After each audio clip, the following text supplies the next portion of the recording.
I don't know why I find this so difficult, but talking into a camera is very awkward.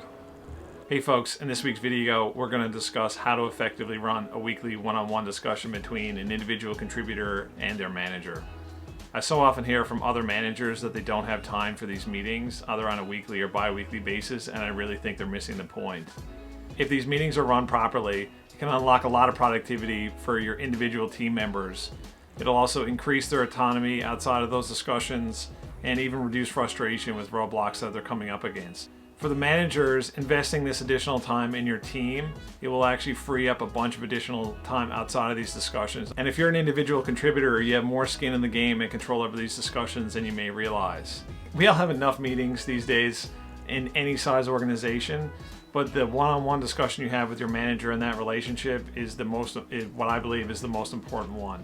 So stick around. I hope this discussion is useful for you, and I look forward to your comments and feedback below. Thanks again for watching.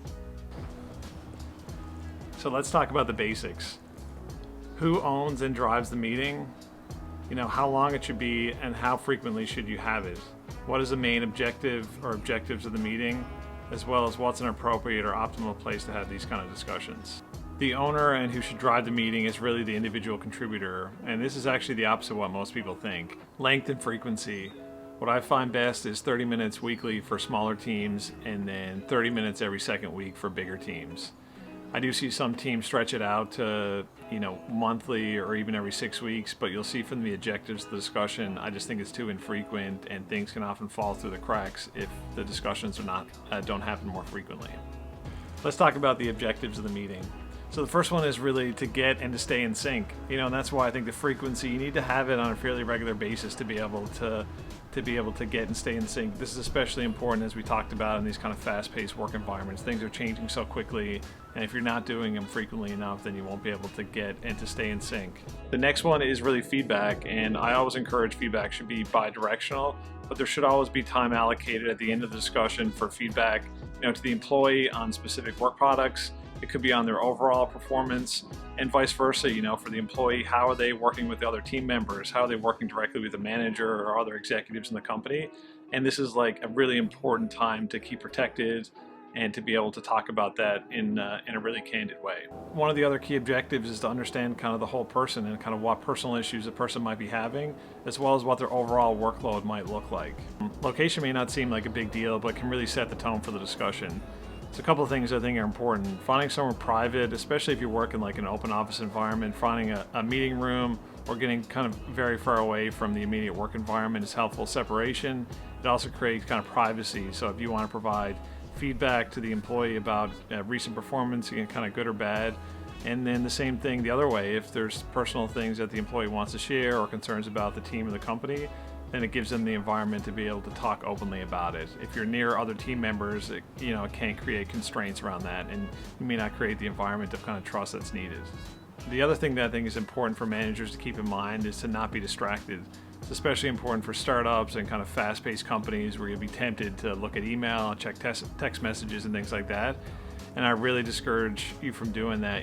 Giving an employee 30 minutes a week or every second week is just like so important, and giving and investing in that time is critical, and doing it with your full attention is going to pay off for the rest of the week, and it really will be noticed by the employee. So let's talk about the agenda. The best thing you can do is send the agenda the night before, if not early in the morning of the day of your discussion. This will give your manager time to review the topics in detail and reference anything else they need to in their notes or in their emails. Also, if there's topics that you want to discuss in more detail, like a PowerPoint presentation or a PDF document, make sure you attach those and say, can you review this before the discussion? That'll help, because sometimes bringing materials like that to one-on-one, it kind of doesn't give enough time for the manager to kind of look through it in detail and give your thoughts. So sending it out the night before will really make that discussion even more useful. One tip that may be helpful is not to wait till that time you're about to send an email to your manager on what the agenda looks like.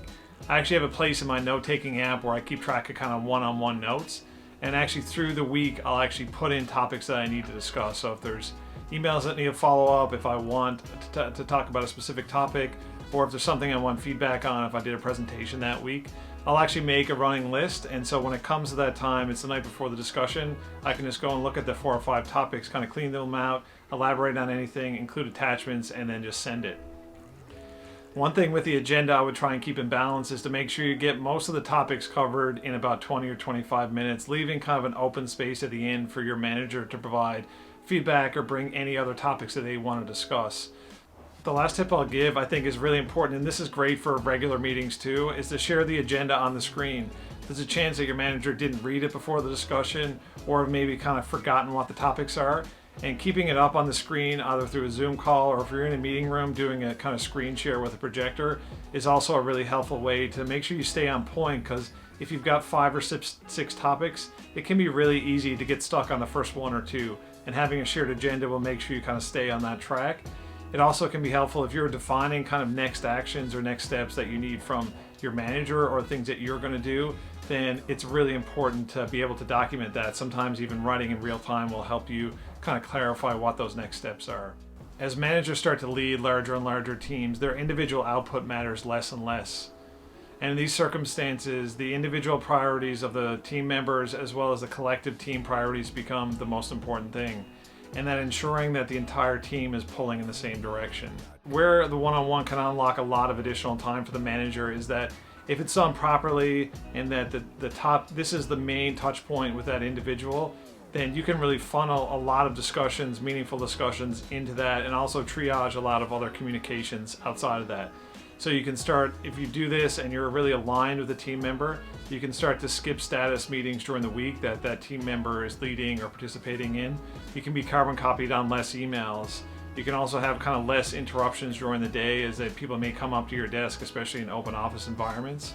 And this can really unlock, additional many hours during the week that individual can work autonomously and then depend on that one-on-one discussion for feedback and more detailed discussions. To talk about interruptions from the manager's perspective, this can be really tough if you're managing a team, even with other managers or supervisors working for you of, say, up to 20 people, which I've had experience with. If everybody asks you one question a day, it can become hours of kind of just small interruptions, not to mention like emails and different meetings that you get invited to. If you start to funnel these discussions or say, like, can this wait till our next one-on-one, it can really triage away a lot of those small interruptions. It takes real courage to give people autonomy and to trust them and to work, for extended periods of time with limited or no input from you. But if you do that, you trust people, you provide input on important things that need quick feedback, but then encourage them to work on their own, trying to use their own judgment or support from peers or other team members. You'll find that they're more motivated, they're more autonomous, and then you do focus on those individual one-on-one discussions, and you'll get more value out of them while unlocking their potential throughout the rest of the week with less input from you. So the last thing I want to talk about is the nature of the action items or statuses that are being discussed. The first of those is kind of inform or status based, and really it's just informational. There's no action required. There may be questions or things like that, but nothing else.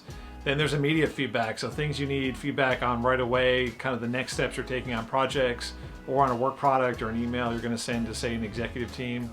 And then the last one's like actions required outside of those discussions. And so that could be approvals from the manager, escalations needed from other people, resolving a conflict with another team.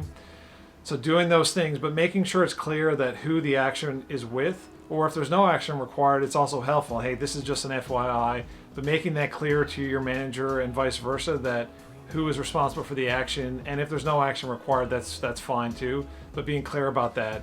That's why I think sharing the agenda and even taking some notes during the discussion can be really helpful. And if there's key takeaways or key actions that especially have a timeline tied to them, to make sure you clarify that before the end of the discussion. I genuinely never thought that there would be this much to talk about with respect to a 30-minute one-on-one discussion, but when I sat down and thought about how important it was, I think there's a lot there. There's even more we didn't discuss, but I really hope you got something out of this video. I look forward to sharing more about how to effectively run meetings and how to be successful at a Fortune 500 company. I genuinely look forward to your feedback and comments, and thanks again for watching. Make sure to hit that subscribe button. It feels weird to say that. Hit it.